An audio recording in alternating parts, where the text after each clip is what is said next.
After about 7 hours of playing this game, both on and off stream, I can safely say that I'm excited for its release, and I'm excited to see what goes on with it. Gatekeeper Infinite is a game that is not quite out yet. If you're watching this YouTube video in the future, it might already be out, but I'm playing it before it is available on Steam. It's been a pretty good time. I've found myself genuinely enjoying it. It definitely has that feeling of just one more run, just one more stage. How far can I really go? And it's an excellent use of time because I really enjoy the entire thing. So Gatekeeper Infinity, it's an action roguelike, it's a looter shooter, it's a roguelite, it's 3D. All right, listen, so this is Risk of Rain 2, but it's a top-down perspective. The biggest differences between Gatekeeper Infinity and Risk of Rain 2 are, first of all, the perspective. Instead of being a third person over the shoulder, it's top-down, like isometric perspective, which means for you streamers out there, it is really easy to stream this, and your audience can actually follow along with you. Instead of where Risk of Rain 2, if you're not familiar with that game, it is a bit jarring to watch it from a Twitch viewing perspective. So that's one big difference that matters a lot to me. It may or may not matter to you. The second difference is you have skills that level up in game instead of Risk of Rain having meta progression outside of the game where you can unlock your skills, you choose your loadout, and your skills do not change within the game itself. In Gatekeeper Infinity, you will see that a number of your skills will change in-game as you upgrade them. So for example here, you'll see that I have this hybrid fellow selected. He's got his shells, his whisper, his movement skill, and his ult, and then he has a passive ability as well. All of this looks very familiar to you. But the ricocheting boomerang bit, called external bios, it might throw up to 2 times. It might scale off of different damage. It might gain some other benefits as you level it up, as your character gains levels in game. So that's a pretty cool difference between this game and and Risk of Rain 2, which obviously is a heavy piece of inspiration for this. You'll even see the 4 levels of difficulty down here across the bottom of the screen. But the other big difference between this game and Risk of Rain 2 is, of course, that the time difference, the time doesn't punish you as it does in Risk of Rain 2. I love Risk of Rain 2. I often revisit that game, even in 2023, playing it every once in a while because it's just so much fun. However, as a new player, and even now when I'm playing at higher difficulties, because I'm not that good at Risk of Rain 2, I find it strange that Risk of Rain 2, a new player is already punished because they're new and they're bad at the game. But a new player is doubly punished in Risk of Rain 2 because the speedrun aspect of the game is baked into the core experience, where the game automatically gets harder the longer you take. So you'd really like to push the first 2 or 3 or 4 stages as fast as you can in Risk of Rain 2 in order to get further and get more player power before the game becomes more difficult. In Gatekeeper Infinity, there is a timer. As far as I can tell, the timer does absolutely nothing. So it tells you how long you've taken, which is neat in case you want to try to speedrun stuff or compare against your friends, but it doesn't actually change the difficulty within the game, which I think, in my opinion, is just a really nice thing to have. I'd actually like to turn that off in Risk of Rain 2 at some point, but I like the Gatekeeper Infinity chose to do it this way instead. As you progress through the game, you do like 1, 2, or 3, or 4 runs, you'll see that you will unlock additional characters. So at the very beginning, you only have 2 characters. And as you game, the same way that you unlock characters in Risk of Rain 2, the same kind of thing you do to unlock your characters in what's this game called? Gatekeeper Infinity here. So you unlock the Pandora character and you unlock the Bastion character. So you have your hybrid, which is like, it's kind of like the mercenary, the base character with the 2 guns from Risk of Rain 2. And he's got the boomerang from the Huntress as well. He's fun to play. He's got some good proc stuff going on with his character. Then he has a one time that if you die, you come back to life. There's a melee character that shoots out some crows, and he has some shurikens that he throws. It's quite fun as well. The Pandora character, I actually thought this character was going to end up being like a healer character in case you wanted to play this in co-op of up to 4, or you and 3 of your friends, but actually seemed like it was pretty strong by itself as well. And I really enjoyed playing it. Seemed like it had some good area control. You can slow enemies, you can stun enemies, you can shoot them from far away. Yeah, I thought this was a very enjoyable character to play.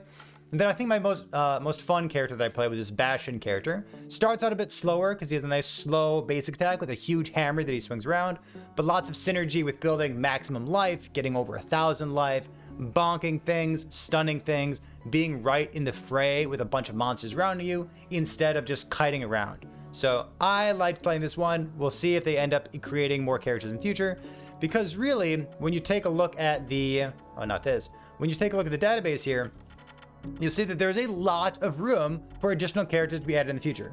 So I could see this game, if it takes off, if it gets some good popularity, having lots and lots of characters, which should be easy to add because it's a pretty lightweight, pretty simple game, and I would love to see more of that stuff added in the future. As you do your first couple runs, you will unlock more items, and you can read exactly what these items do. So you'll see that if you if you scroll, I guess you don't even need to scroll for these, but they tell you exactly what these what each of these items do as you unlock them, and then when you unlock them, you can find them in your subsequent runs. Very similar to how Risk of Rain 2 handles that as well. There are different types of items. You see that some of these items say artifacts, some of these items say rune of creation, structure change, or cursed signature. These come from different shrines, which are like different shops that appear in game, and that'll become very apparent to you as you play for like the first hour or two. For the monsters, I actually find this kind of interesting. It tells you exactly what each of the monsters do. So if you want to know, like, why did this thing kill me? What was that ability that they used? Why is this guy so scary? They actually tell you exactly what each of these do, including radius, duration, percent damage. Yeah, this is very, very nice. Speaking of percent damage, I guess I should mention that once you're in game, you can even get some extra information about how your characters scale and what the stats are on your character, which for someone like me, coming from an action RPG background, lots of Path of Exile, Last Epoch, things like that, I like that I can just hit escape and see exactly what my base damage is. So when it says 100% of base damage or 200% of base damage, it's this times 1 or times 2, which is a nice thing for my brain to be able to process. So here's my base attack speed, my base damage reduction, my dodge chance if I'm building any of it, and then you can see all of your upgrades as you level up your character are available right here, and you can just hover over these and kind of plan out what your character is going to be in the future. And then we talked about like the structure change, rune of creation, cursed item, and you can see what those things are on your character. So playing single player, you can just pause the game and take a look at all of this. So there's not too much to say. We said like basically Risk of Rain with the top-down perspective. It is a game that has a timer, but the timer does not scale difficulty, which I think is nice. And it's got its own like unique take on the genre, how you are progressing your character with the skills in game instead of having a loadout that doesn't change once you get into game. One critique that I found from Twitch chat was they felt as though, first of all, the items that drop on the ground drop too far away from you, and you might miss the currencies that drop on the ground. I do agree with that. I think it'd be nice if they increase the pickup radius just a tiny little bit.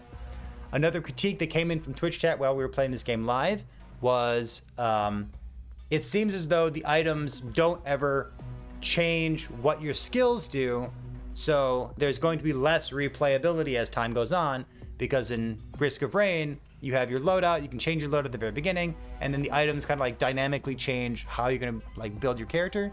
I don't know how much that's true. I think Risk of Rain gets kind of samey as well as you get like your big proc chains that are going off. But I will tell you, in my experience, I had some nice things happen in terms of build diversity in this game here. So I found that I could build the character in one of 3 ways.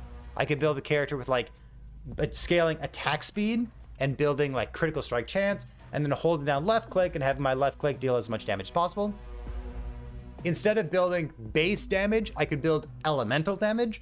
Your basic attack doesn't really scale off of elemental damage, but some of these skills will say guaranteed to apply 1 stack of ignite. Ignite does stack. So that's like an elemental thing. So you can start to scale elemental damage. And some of your skills will even have this text on it where it says gains bonuses of elemental damage. And then additionally 15% increase elemental damage bonuses. So my understanding is that I think all of these are more multipliers. I think each of these increases are like individually multiplicative.